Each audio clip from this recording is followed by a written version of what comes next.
Welcome back to my channel. So for all of you guys who are new to my channel, my name is Destiny and I like to do these type of videos on this channel all about dental assisting. So basically I will be talking to you guys about my personal experiences, my program experiences, and answering your questions since I do work in the field. I also do other videos on my YouTube channel if you are interested in things like beauty, fashion, makeup, and hair related things. But if you are here just for the dental assisting videos, that's perfectly fine with me. Make sure you like, comment, share, and subscribe on all of my videos so you never miss one, because I do tend to do these videos monthly, but my other videos are usually more on a regular basis. So if you are wondering why dental assisting videos don't come out every week and I'm always posting all these other videos, it's because I like to do these on a monthly basis just to give you guys time to watch them and give me your questions so that way I can prepare to answer your questions as knowledgeable as possible. Today I'm going to be answering a couple of your questions as well as giving you guys my almost 1 year update with my job. I do work in a general practice, and I'll also be telling you guys how I learned from my mistakes at work and how I've overcome some of them within this past year. So one of the questions I remember someone asking me was basically, what's the difference between a dental assistant and a certified dental assistant? And honestly, I was like, what is the difference? Because don't you eventually have to get certified? Like, you know, there's sometimes you guys ask me a question and I have to go straight to Google or ask one of my other co-workers, because sometimes I don't know, and I don't want you guys to think that I know everything. I do not think I know everything. These videos are challenging me to apply myself in a way that I thought I couldn't before, and to also learn more about this profession besides just going to work and doing my job. Like, I really do have to think sometimes. Me, I am a certified dental assistant. I went to a community college. You can also go to a vocational program. For me, the accredited community college that I went to had about a 9-month program. That was maybe about 10 months, not 9, but the programs vary, but in the end you should come out with a certification as well as the ability to perform radiology or take x-rays on patients. To me, when I think of a certified dental assistant, I think of you have the knowledge and the skill set to do these things versus somebody who is doing on-the-job training. They do not have all that background knowledge like somebody who went to school would. They would have to do all their research outside of work or attend other vocational courses or get it from their employer. When you're leaving school, your community college or vocational college, you already have those things because your classes were made for you to know these things and master these things. This is my dental certification paper, and the reason why I'm not going to show you guys the front is because my full name is on it, but this is for the fall of 2015 and the spring of 2016 that I attended this program, and this is my certification of completion of formal training for the following tasks. All of these tasks listed here are the expanded functions that I have learned and mastered at school, or I've learned enough for them to feel like I'm competent. I'll go ahead and read you guys some of the things that make me a certified dental assistant compared to just a regular dental assistant. So the following tasks performed with formal training. So the first set I'm going to name to you guys are the tasks that I can perform under direct supervision. Some of those are as follows. Prepare a tooth surface by applying conditioning agents or orthodontic appliances by conditioning or placing of sealant materials, which does not include placing brackets. Applying sealants, applying cavity liners, varnishes, or bases, applying and removing rubber dams, placing or removing matrices, removing periodontal or surgical dressings, placing or removing temporary restorations with non-mechanical hand instruments only, selecting the precising orthodontic bands, including the selection of proper size band for a tooth to be banded, which does not include or involve any adapting, contouring, trimming, or otherwise modifying the band material such that it could influence fitting the band. And then I'll read one more. Making impressions for studying cases which are being made for the purpose of fabricating orthodontic appliances. So I know that's a lot, but those are just some of the things that the dentist has to be there for me to do. Like, I cannot do these things without him being present. Like, one of these things might be sometimes at my job I will go ahead and I will remove a temporary crown, and I'll clean off the cement and go ahead and check the contacts, so check how it fits, and then I will go and write him a little note, let him know, and he will come in and finish it up and seat that permanent crown. I'm gonna go ahead and read you guys some of the tasks that require indirect supervision, and those are applying sealants, removing sutures, placing or removing prepared pre-treatment separators, removing periodontal or surgical dressings, placing or removing matrices. He doesn't let me do the matrix, so I haven't had any experience with placing a matrix for him and removing it. But making impressions for study cases which are not being made for the purpose of fabricating an intraoral appliances, restorations, or orthodontic appliances. Making impressions to be used for cresting opposing models for the fabrication of bleaching stents, and surgical stents to be used for the purpose of providing palatal coverage, as well as impressions used for fabrication. So another thing that I'm allowed to do where he's like not always in the room is take an impression. So, you know, an impression is basically like that mold you put in the mouth whenever you're about to do maybe a bridge or a crown. We need a mold of your teeth. We need to see how your bite is, and I'm allowed to go ahead and take those impressions. I do have to bring him the impression and let him see the impression, and if he feels like he doesn't like it, he'll tell me to do it again, or he'll do it again. But I am allowed to do those types of things with indirect supervision. So yes, he's still in the building, he's still going to check, but I'm allowed to do those things. So these are the following tasks performed with on-the-job training under indirect supervision: instructing patients in oral hygiene care and supervising oral hygiene care, providing educational programs, faculty or staff programs that educational services which do not involve diagnosis or treatment of dental conditions. So here's a good example of that, as far as having to instruct them on personal hygiene care. Once I had to tell a patient, like, you know, how to properly floss, because she thought using floss pluckers was just good enough, like that was cutting it, and not really, because you need to be able to get up under that gum and get that bacteria and that tartar out, and the floss pluckers just go up and down like this. It's like just going up and down. It's not getting in there. I don't know how to explain it, but it's not getting in there.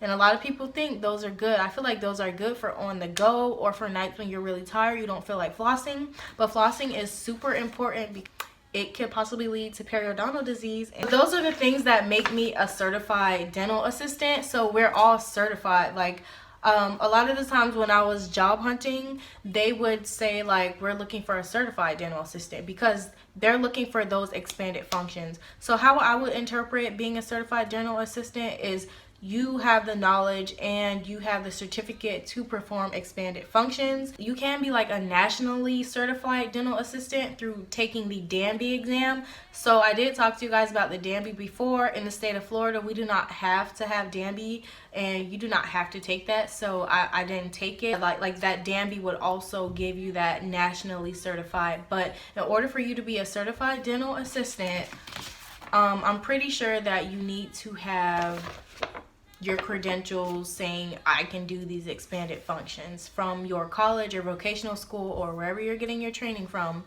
That's basically what makes you a certified dental assistant. So now that we got that question out of the way, please always feel free to leave your questions and comments down below. If you feel like it's more of a personal question and you just want somebody to talk to, maybe you're having a hard time, I'm here always. You can email me at prdeskcoop and we can go ahead and talk about it. I will keep all of your information absolutely discreet. So I'm going to be showing you guys how I learn from my mistakes at work. So this is my notebook. And in this notebook is pretty much everything, my thoughts, my YouTube plans. If I learn something at work and I feel like I need to write it down later, it goes in this book. And I do need to get like another, like I need to find separate things for all of this stuff. But for now, I write everything in one book because I know exactly where it is that I use to not make the same mistake again at work. So these are post-it notes. So all of these are I've collected since I started working. This is a good amount. Like, I think I've lost some of them. Sometimes I'll have them in my pocket. Like, make it rain with these post-it notes. Like, that is crazy. So I think I've told you guys before that I work in a very fast-paced dental office. There's a lot to learn, a lot to know. And with the fact that I left dental assisting school before graduating, it was like I missed a chunk of something I should have learned. Literally, if the doctor says something to me, or I make a mistake, or he tells me this is how he likes something done, I instantly will go and I'll go and write it on these papers. So for this little sticky note, I'm not gonna go into the paper, the electronics thing. We do still use paper. We do still have some paper charts at my job. So that's why I have this little sticky note, and it basically says chart organizing. And I literally wrote down exactly the order in which he likes his charts, and what he wants in the chart, and what should be in that chart for that patient. So whenever I see the patient, instantly I look in that chart. If I don't see these things, I need to figure out where is it? Why is it not there? Let's see if there's one that I can try to show you guys. So I know you guys can't see this, but this, for example, is how my notes look. It probably looks backwards, but you guys can see, like, I draw pictures, I write, like, I maximize these sticky notes. And we have sticky notes all over the job, and I don't think my coworkers know that I do this. It's just something I do for myself in my free time during my lunch break. Okay, so now I'm going to name to you guys the following tasks performed with on-the-job training under direct supervision, and that's applying topical anesthesias and anti-inflammatory agents, which are not applied by aerosols or jet spray. So basically right here, basically there was something that he needed, and when I remember when he asked me for this certain thing, I didn't know where it was, and I didn't know what it was. So as soon as I found out where it is and what it is, I drew a picture of what it is and the exact way he wants me to bring it to him. And I feel like that might be a little bit overkill. Like, everybody doesn't learn that way, but that's how I am. I need to write it down exactly how he said he wants it. And it's not that I will forget, but it's just I'm so busy, and I'm still a college student, and I'm balancing school, I'm balancing work, I'm balancing YouTube, I'm balancing try to teach myself how to start a business, and I'm balancing just life, friends, dating, relationships. It's just a lot. Write it in my notebook. It really does help me, and it just helps me stay organized and helps me to not make that mistake again. In dentistry, it's like the same thing will happen, but every once in a while there's something that changes, and there's something that's different. And when something different happens, I need to write that down. Like, there's been times that I made little stupid mistakes. Like, there's been a time that I sat a patient earlier than there's been times that I've sat a patient earlier than they were supposed to be sat in the seat. And when my boss saw that, he was upset, because now he feels like he has to rush, and we don't want to rush another patient to see another patient, especially when I was the one that sat them early and now they're just sitting there. You guys can't see this sticky note right here, but it says, when mixing cement, keep it in a small area. And that's because when I used to mix cement for him, I didn't really pay attention, and I would just mix it and it would be sloppy. And he wants it together in a little circle. Like, literally I have to scoop it up and have it in a circle so he can just pick it up, not spaced out. Literally, this is how I learn. This is how I learn from my mistakes at work. Sometimes my boss will get mad at me, and he'll pull me to the side and talk to me, and I don't want that to happen again. So I make sure, like, I try my best to remember what I did wrong and not do it again, or remember how I can do better and come back to work the next day and do better. So that's pretty much how I learned from my mistakes at work. So I also have a study tip for you guys really quick before I forget.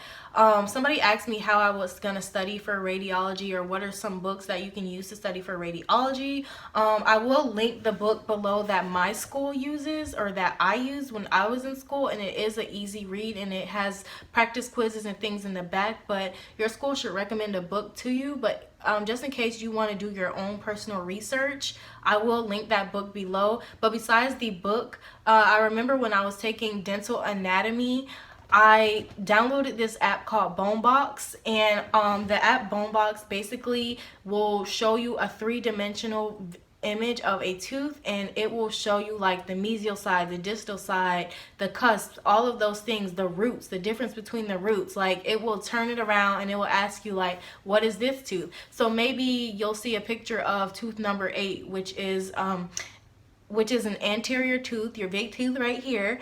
You'll see that tooth and it'll ask you like, is this tooth number 8 or is this tooth number 9? Like, which tooth is it? So that game is really fun because it's a way you can get some practice at home and also play a game that's educational. So I really recommend all of you guys to download BoneBox. This is not sponsored or anything, but I would definitely download BoneBox because that's what helped me pass dental anatomy. I will not be able to see this because I have no light to shine in the front of it. This is one of my sample x-rays that we took on a mannequin. It should be a smile. Little stuff like this. I kept some of my papers from school. I keep everything. I write stuff down. Like I really don't play because I'm one of those learners. Like, so some people can go to class, go to lecture and just learn that way. Some people are visual learners. I like to think of myself as a combination of all of those things. So I hope that helps you guys, like if you are starting to work in the profession, because I know some of you guys told me you got job interviews, and I hope you guys got the job. Like I really do. And some of you guys are starting school. Even with school, I would do the same thing. Whatever you learned in school, whatever you learn on your internships, go home, write it down, draw a picture, write it down, do whatever you need to do. Remember, write it down, because all these things are going to come back when you get a job and you need to know those things. So I hope that part helped.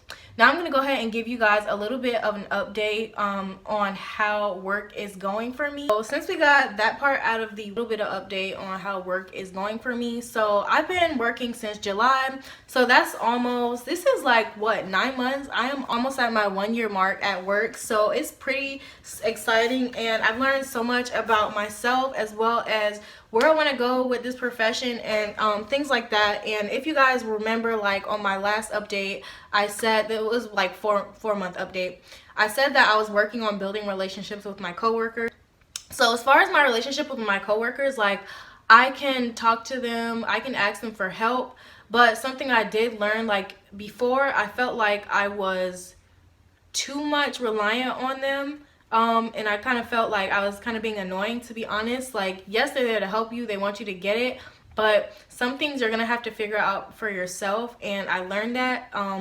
And I've just been trying to hold my own at work. So sometimes we will get so busy, or there's been times where when people had the flu, majority of my coworkers called out and it was just me and the dentist. And that day I really had to show up and show him like, I can do this, like you can count on me, like I'm ready to like step up to the plate. I am not the lead assistant, so most offices have a lead dental assistant, and our lead assistant, she does pretty much everything. She has been with him for like ever, literally forever.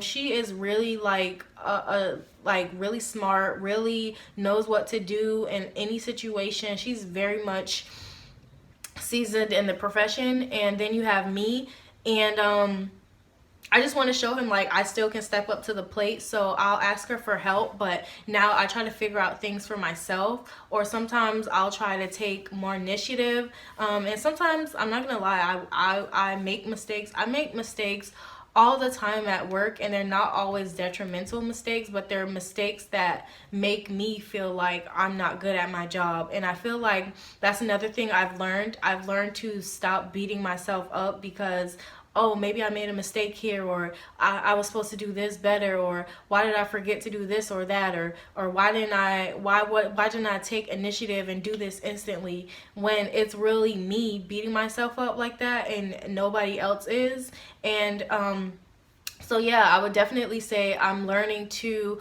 hold my own and have confidence in my job and what I'm doing.